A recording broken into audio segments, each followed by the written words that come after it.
السلام علیکم و رحمت الله و برکاته. جوانان عزیز، انشالله که خوب و صحتمند باشین و بعد از یک مدت طولانی شما را به برنامه فاهما خوش آمدید میگم.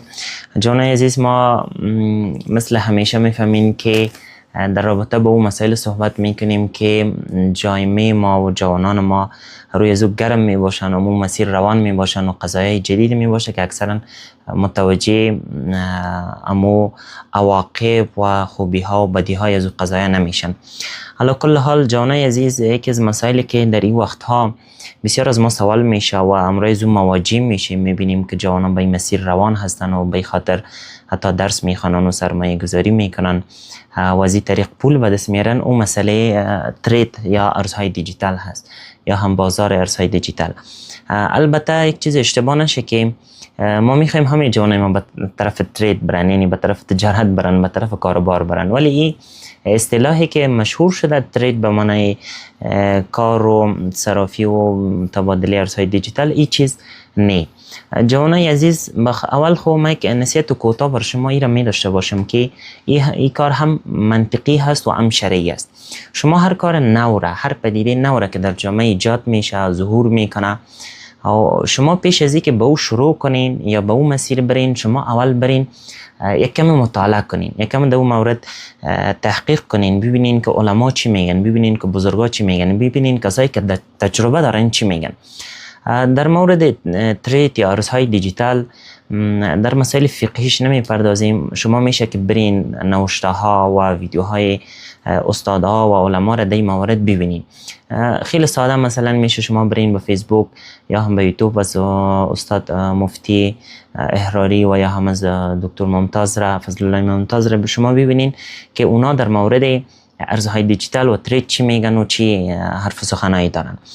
به صورت کلی این خب واضح هست که در فقه معاملات اسلامی تمامی معاملاتی که، یعنی به زبان ساده بگویم، معاملاتی که خیالی هست، معاملاتی که اطمینان از او وجود نداره، معاملاتی که در او امکان فریب و دروغ بیشتر هست، این معاملات در کل ناجایز است و اجازه نیست که امت اسلامی برن به طرف این قسم کارها، مثل شرط بندی ها، مثل قمار، مثل خریدن اجناس مجهول، مثل خریدن اجناس نادیده، مثل خریدن اجناس پیش از اینکه به بازار میرسه و قیمت گذاری میشه و میشه برش بگوییم مثل ارزهای دیجیتال.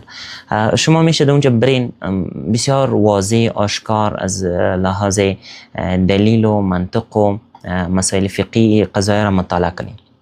خب واضح است که نظر اکثریت علما همی است که ارزهای دیجیتال برای جوانای ما و شما، برای امت اسلامی جواز نیست، برای اینکه اینا برن سرمایه‌شان و وقتشان و انرژیشان در این راه به مصرف برسانن. علی کل حال ما میخوایم به چند مورد کلی بپردازم در مورد ارزهای دیجیتال و بعد از او بعضی چیزا را عملا بر شما نشان بدم، چون ما هم بعضی دستک به چیزا میزنم ولی اهل کار نیستم، یعنی که هدف مزاحلی است که ما ترید نمی کنیم و ما با ارزهای دیجیتال کار نداریم، ولی خب میفهمیم چی میشه، چی رقم میشه و بعض اوقات حتی خیلی محاسبات دقیق را هم روش انجام میدیم. اول خویی که من میخوایم یک مثال بر شما بدم در رابطه به این که شما نباید ترید کنین، یعنی که نظر ما و دیدگاه ما این است که شما نباید ترید کنین و نباید وقتتان و پولتان را در این راه های گمراه کننده مصرف کنین. اولین مسئله ای است که یک مثال کوچک، مثلا امی حال شما ویدیویی را که میبینین با استفاده از خیلی امکانات و برنامه ها و چیزای بالاخره ثبت شده و تنظیم شده و به دسترس شماست. اگر این لحظه موبایل شما خاموش شود یا اینترنت شما قطع شود، دیگه نه صدایی هست نه تصویر، همه چیز قطع میشه، از بین میره. دقیقاً بازار ارزهای دیجیتال هم امی قسم است. اگر همون لحظه همون کلاود اونا آف شود یا هم دیتاهایی که دارن از بین بره یا که خودشانی کار کنن، مثل دهها کمپانی ارزهای دیجیتال که به میلیون ها دلار پول به اونا آمد و بعد از اون تارگت هایی که داشتن پوره شد و بعد از اون همه چیز ناپدید شد. اگر همین کار شد، شما به صفحه تریدتان دیگه چی گفتنی دارین؟ یعنی اصلا چی کار میتونین؟ هیچ چیزه. و هم در یک کشور و در یک حالت که شما خیلی از دنیای تکنولوژی و از دنیای اول و معاصر و پیشرفته دور هستین، یعنی شما هیچ نوع دسترسی به دادگاه های بین المللی، به جایی که شما برین در رابطه با یک وبسایت، در رابطه با یک کمپانی شکایت کنین یا همو را تعقیب بتانین یا هم از لوکیشن و آدرس چیز داشته باشین. یعنی خیلی از این چیزها دور هستین و یک کار ناممکن هست. ما فرضاً یک مثال بر شما بدم، اگر من می لحظه این صفحه را بسته کنم، بسته شد، این چیز نیست. این اولین دلیل تکنولوژیکی و منطقی میتونه برای شما باشه. برای اینکه شما وقت میرین در یک جای سرمایه گذاری میکنین، پول مصرف میکنین، شما باید به او یک اصل داشته باشین، یک پشتیبانی داشته باشین. مثلا شما وقتی که میرین تجارت میکنین، شما مال را از یک جای میخرین، میارین به گدامتان یا به دکانتان، بعد از او را مفروشین. حالا بس تاوان و ضرر و مفاد و بالا رفتن و پایین رفتن قیمت ها یک چیز دیگه است، ولی در هر حالت شما برای خود مال دارین، شما برای خود جنس دارین، میتونین این را به هر وقتی و به هر قیمت دلخواه خودتان به فروش برسانین یا اینکه یک استفاده دیگه از او داشته باشین. ولی شما وقتی که به طرف ارزهای دیجیتال میرین، به طرف وبسایت ها میرین، دیگه اینجا چیزی بر استفاده کردن شما وجود نداره.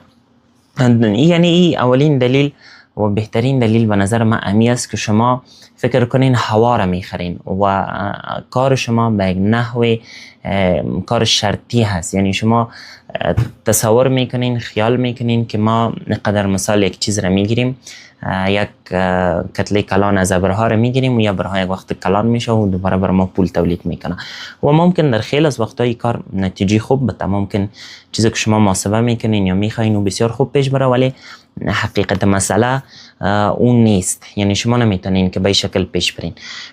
دلیل اول میشه این. دلیل دومی که جوانان عزیز شما برین به تاریخچه ارزهای دیجیتال برین.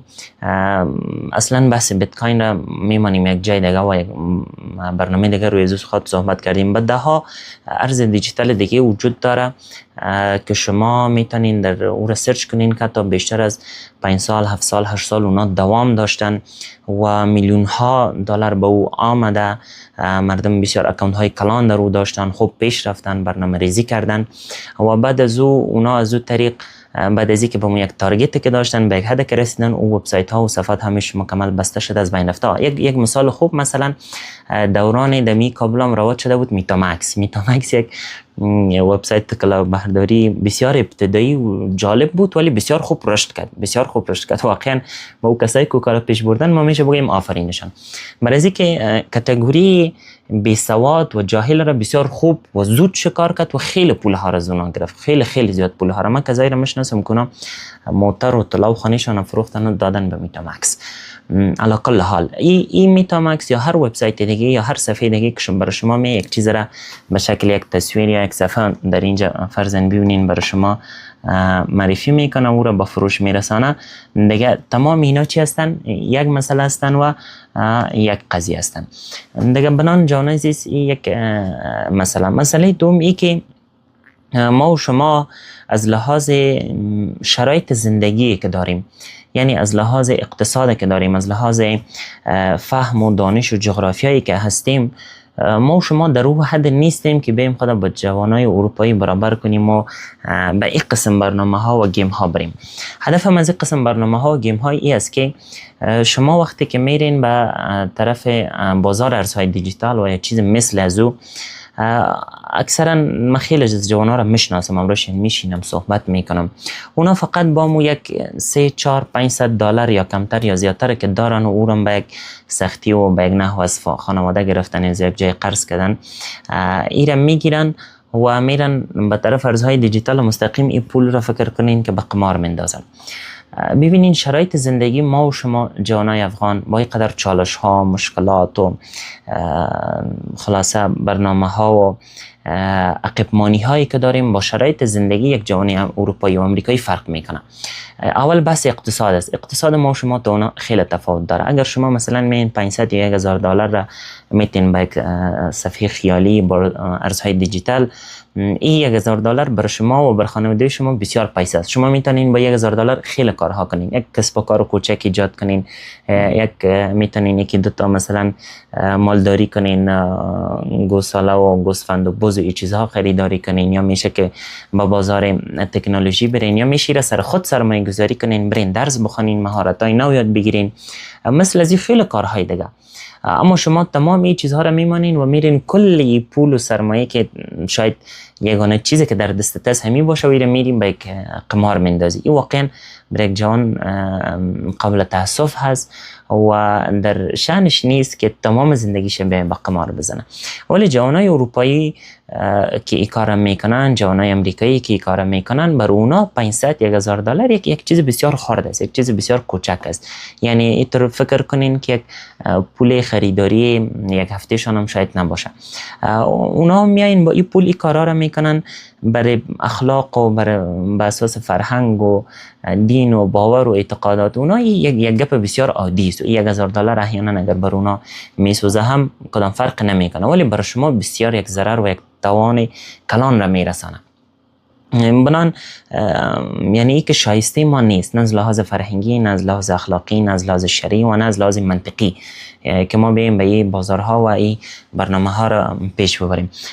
البته من میفهمم که شما در بعضی از موارد تا 200 300 تا 1000 دلار هم در طول برنامه‌ای که می داشته باشین مفاد خوب دارین، ولی این مفاد به مثل چی است؟ فکر کنین که یک نوع از قمار است. شما یک بار پول مندازین و یک چیز را میبرین در شرط بندیتان و برنامه‌تان، ولی دفعتاً همه چیز را از دست میدین که خیلی از جوانا می قسم شده هم و میشه شما با کامنت ها خاطراتتان هم همراه ما شیر کنید. و در مقابل بدیلش که من زیاد دلایل میخوایم بگذارم، بدیل از این که شما چطور میتونین از این بازار ارزهای دیجیتال و از نرخ استفاده کنین، شما به یک دانش اقتصادی نیاز دارین، شما به یک فکر و به یک مهارت‌های برای تحلیل و محاسبه اقتصادی نیاز دارین که شما بفهمین مثال این کار چطور میشه. ما برای شما میخوایم یاد بدم. شما برین به وبسایت‌هایی که شما در اونجا میتونین نرخ‌های ارزهای دیجیتال و یا هر چیز دیگه که در بازار ارزش داره او را چی کنین؟ محاسبه کنین، سنجش کنین و ببینین. بعد از اونجا رفتین شما میتونین که به کاتگوری های مختلف از خلاصه چیزهایی که در بازار هست برین.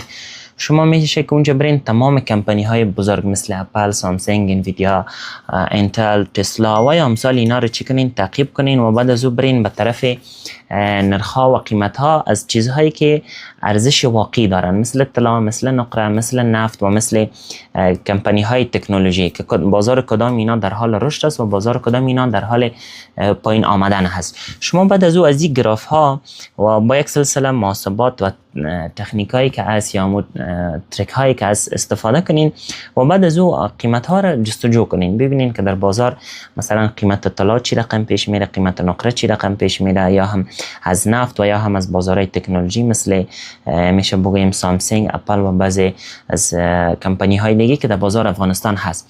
شما این قیمت ها رو بگیرین، امرایتان محاسبه کنین و برین در بازار کابل از این چیزها فیزیکی خریداری کنین. مثلا طلا هست یا ای که نقره هست یا ای که تکنولوژی هست یا میشه تا بریم به طرف وسایل نقلیه و امثال اینا که بستگی به مهارت ها و تجارب شما توان داره. از یکی از اینا استفاده کنین و چی کنین؟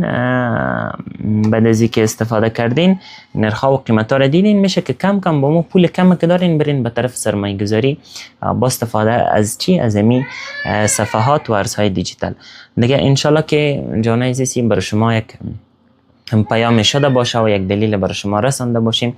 انشالله برای ادامه درس ها و مسائل جدید همراه ما باشین، صفحه ما را تعقیب کنین. منتظر نظریات و پیشنهادات شما هستیم.